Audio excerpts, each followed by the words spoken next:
We good? It doesn't sound god-awful? There's some it pops. It's recording? Oh, shit. Alright, we gotta edit this fucking shit out. He's just gonna walk away. Just walk away. Just walk away. We lost our tech guy? Seriously? Yeah, tech guy left. He's like, could you stop berating our tech guy? This shit's popping. I ain't recording this fucking shit. I'm fucking done. If it's recording, what everybody doesn't know is we have done 40 minutes of sound check. Yeah, they all missed that hour of sound check. All right, you ready? Let's start it. You ready? Sure. This is part 2 of the last podcast, so I'm not going to do an intro, right? Sure. No intro. Nick, did you bring your whiskey with you? Are you doing shots of whiskey? Yes, I am. I've got about a half pint of Jack here. I got a couple more, but this story is gonna make you want to drink whiskey. Okay, is it brutal? I guess it's more sad. Oh, okay. It's about a guy, a fucking Irish immigrant. Okay. And I'm gonna go right into it because I've got like 18 fucking pages. We're probably gonna have to do like another parter on this one. And I want to say that everything in this story, everything I tell you, is 100% true. There's gonna be parts of this story where you're like, no, ain't no fucking way that shit happened. It did. And you'll hear about it. Okay. I'm just gonna go right into it. Fiction, right? All right, this shit takes place in New York during the Great Depression and Prohibition. So our story takes place between 1931 and 1933, and most of the story will take place inside of a speakeasy. And Nick, I know you know what a speakeasy is, right? Yes, sir. You do know what a speakeasy is? But for our listeners who don't know what a speakeasy is, it was kind of like in Prohibition made alcohol illegal. So people opened these like illegal bars where they would serve alcohol, and those were speakeasies. The term bathtub gin, right? Yeah. Oh yeah. Just nasty shit. Now our speakeasy, they are getting like they're getting good alcohol. Nothing like that. No bathtub gin or nothing like that. But so this takes place in 1929, and in New York. And in New York in 1929, there was an estimated 30,000 speakeasies in New York alone. And there was no like health codes or. And you go through a trap door in a shithole, then you go through a hidden bookcase in a shithole to get to the bar. But there's not a lot of customers going into the speakeasy we're talking about. I mean, we're talking like maybe 5, 6, 7 people. All right, so our hero in this story goes by the name of Michael Malloy. You ever heard of Michael Malloy? I think I went to school with a Michael Malloy. Oh, you didn't go to school with this Michael Malloy. This Michael Malloy is like a superhero. We're about to get into that. He was born in 1873 in County Donegal, Ireland. And I couldn't find an actual birth date. I've heard some podcasts where they say he was born in like June 5th, 1885. But even Wikipedia just says he was born in 1873. Because if he was born in 1885, his actual death date would have not lined up with his age. It's not 1885. I believe it's 1873. So we're going to say 1873. Okay? And he immigrated to America in 1910 and was a fucking extreme alcoholic. Sorry, I threw a bunch of fucks in there. I'm not computer savvy. And I got my niece and my daughter writing for me. I just kind of tell them what to write, and they write it for me. and my niece will not write cuss words, but my daughter will. And so my daughter just took over. So I had to throw a whole bunch of fucks in there. Plenty of fucks. I had to throw a whole bunch of fucks. I need to employ my kid. He doesn't transcribe anything. I got to do my own work. Oh yeah, well I'm doing this by hand with a pen in a notebook. It's fucking bullshit. But anyway. So this is, men were made, right? Yeah. 1910. Yeah. New era. Dawn of a new century. Yeah, he's born in 1873. Fucking immigrated to America in 1910. When he immigrated, he started working in a factory as a stationary engineer. And I don't want to go into what a stationary engineer is because it has nothing to do with the story anyway. So the Depression hits, and Malloy loses his job. And I need to point out, he's an immigrant. He has no family. He has no friends or anybody. And with depression... So he immigrated by himself. By He himself. was born in 1875. 1873. 73, and he came to the New World, as it were, in 1910.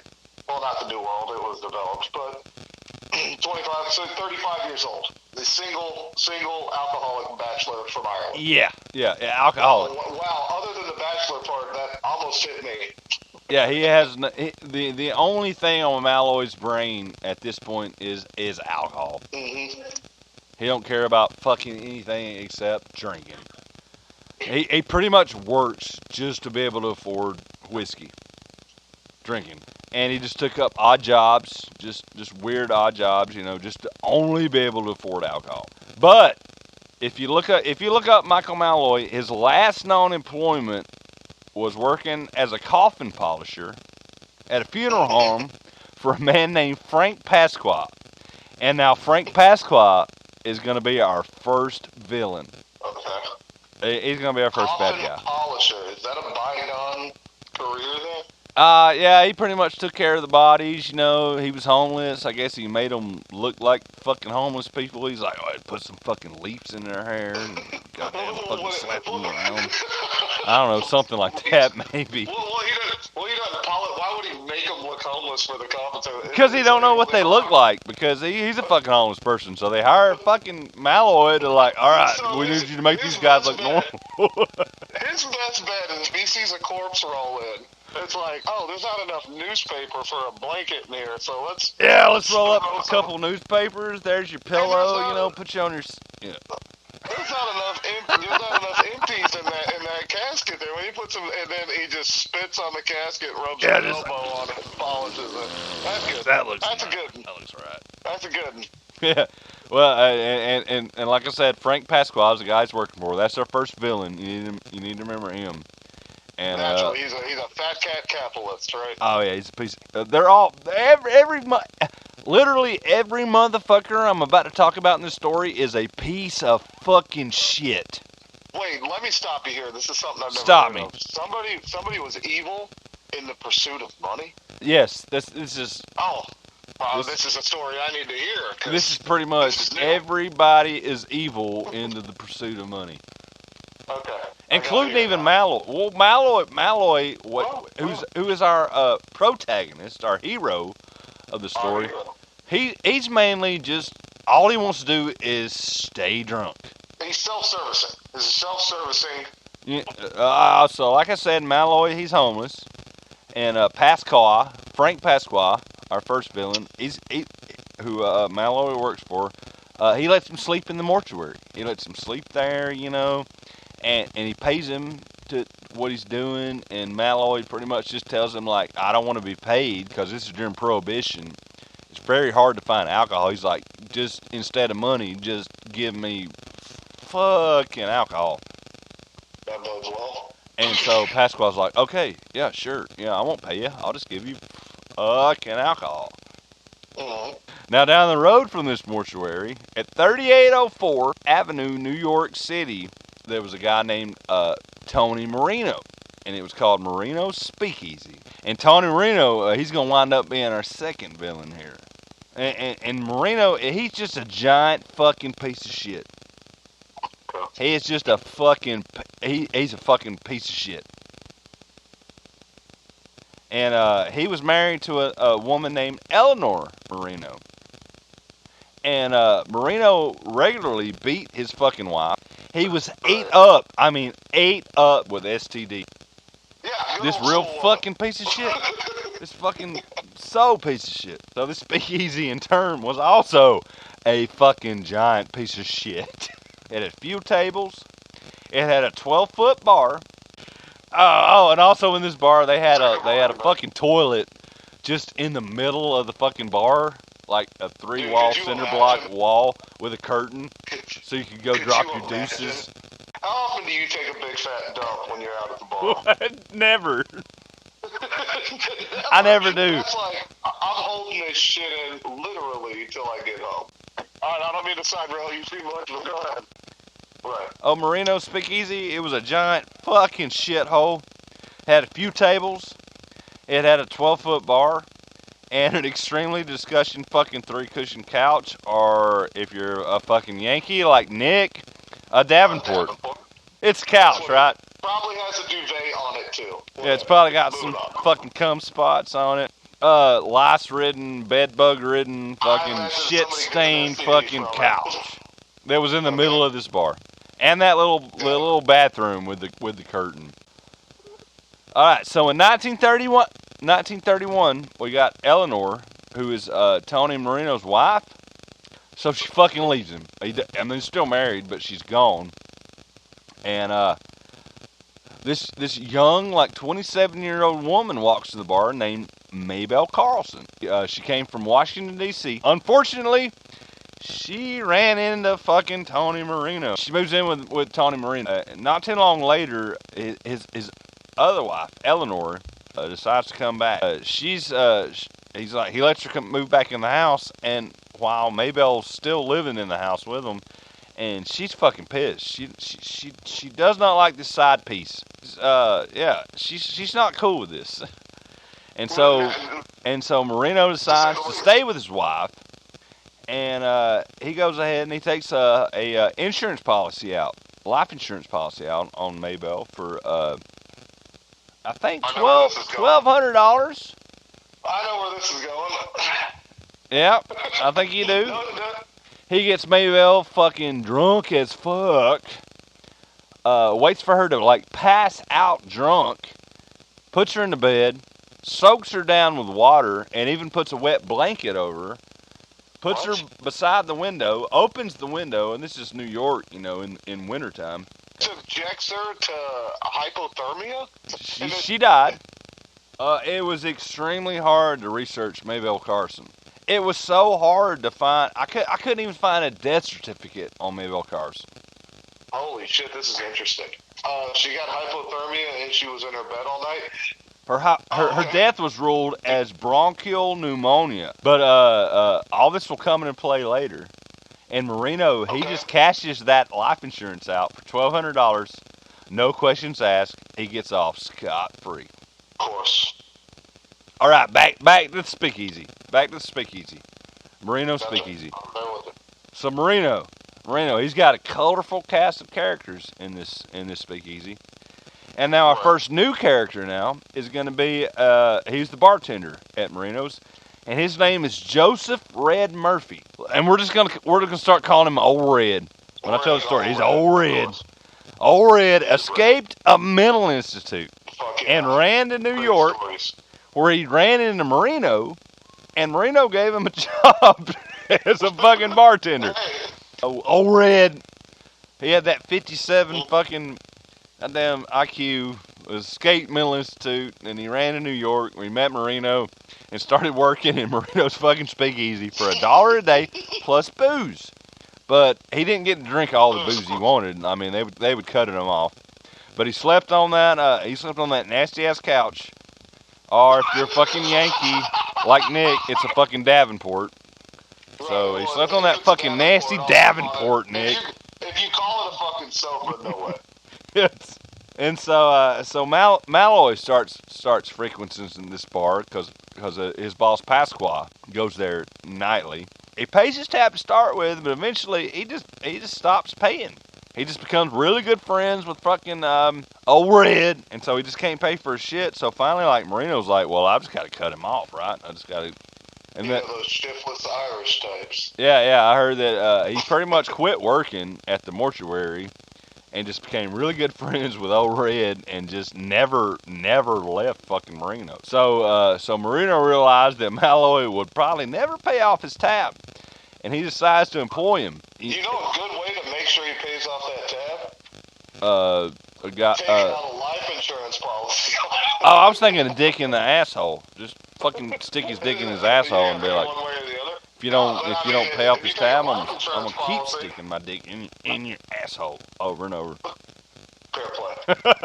I don't know, but he lets him drink. And I don't know, maybe like 10, 12 shots a shift. I don't know, but it always stops. But Malloy's tolerance is like through the roof.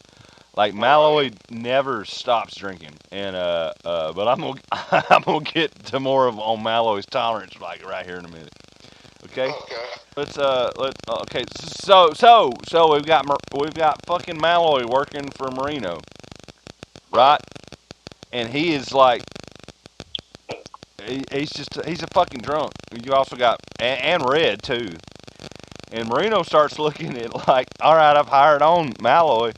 This motherfucker is drinking me like fucking broke, big time. Pasqua, Frank Pasqua, his first boss, who's still going to the bar.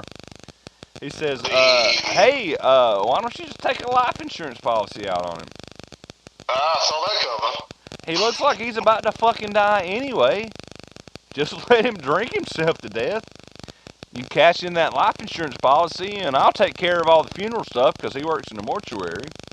Right, yeah. Because he was connected. Under the rug? Was connected, right? And so Marino, he spends the next couple weeks trying to get like a life insurance policy on Malloy.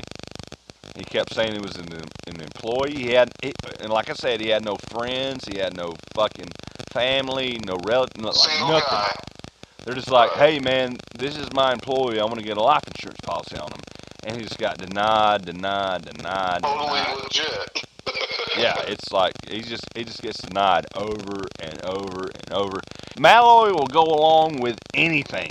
No, as long as Malloy can get fucking drunk after whatever it is they want him to do, he goes along with it. Marino's keep trying to get all these life insurance policies. Marino was getting there was like movies that he was watching that inspired him. So they spend the next several weeks trying to secure a policy. And I've edited this because it's so long and I'm leaving out a lot of fucking shit. But it takes a while because getting a policy legally is hard enough, but trying to get this shit illegally is damn near impossible. So they eventually had to change Malloy's name and use old Red to pose as his brother. And I think they changed Malloy's name to like Nicholas Mallory. And then they finally got the policy under Nicholas Mallory. So the insurance policy in place, now all they gotta do is kill fucking Malloy, right? That's all they gotta do. They just gotta fucking kill him. And I need to point out that this policy is literally only worth $1,600 back then, which is $30,000 today. $30,000. $30,000 today. That's not enough to kill somebody. No. And you've got two people. You got Pasqua and fucking Marino. So they're looking at splitting like $15,000 today or $800 then. It is not worth it. So not worth it. Man, do you want to go kill a guy for $15,000? Now they got to figure out how they're going to kill Malloy, right? All right. Crazy. So, like I said, Marino realizes that Malloy looks like he's like literally knocking on death's door. And old Pasqua just says, hey, just now that you got the insurance policy, just turn him loose. Just let him drink all that he wants to drink, right? They always because he worked there, and they let him drink whatever he wanted, but you don't even have to do the dirty work. They were like, at this point, they're like, hey, no stop signs. WFO. Wide fucking open. Drink all you fucking want, Malloy. One speed.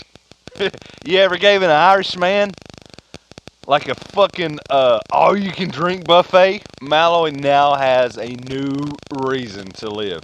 All right, so how long do you think it took for Malloy to drink himself to death? For 20 years. You think 20 years? I mean, yeah. 2 days.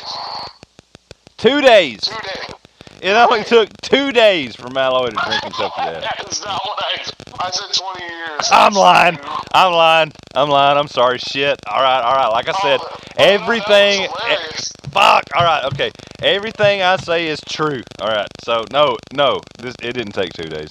In fact, weeks go by, and Malloy drinks all day, draining them of liquor, and almost all night. He drinks until he passes out right there in the fucking bar, or he stumbles out 15 feet out the door, passes out in the snow, only to wake up the next morning, stumble back into the bar, and start drinking again. And I forgot about this one guy, man, by the name of Daniel Kreisberg. Forgot him because this guy literally fucking does nothing. He's just a fucking piece of shit. Goddamn, don't do nothing. Well, tell me about that guy. That's about all I got on him. He just happened to be there. He's just a guy. So he's just a guy who was at the bar and it's like, hey, we're gonna kill Yeah. this guy and get some money. Yeah, he just happened to overhear him. He's like, hey, I want to get on this. So now you got 3 guys. Insurance policy that's like $533. $1,600. No. $533 back then. It's literally nothing to kill somebody. The following weeks, after they tried to get Malloy to drink himself to death, an Italian mobster who goes by the name of Tough Tony Bastone. Look, this shit's gonna get crazy, man. You got some whiskey? Let's do a shot of whiskey. I'm drinking Jameson because that's my favorite. Jameson is my favorite too. But Shalom. Cheers. Cheers. Shalom. So Marino is paying monthly for the fucking the life insurance. He's also paying monthly for fucking Malloy. He's just paying out the fucking ass for everything. He also gives sardine sandwiches, and fucking Malloy's living on these sardine sandwiches. All right, so Marino is like, I am losing too much. I'm still here, man. Don't worry.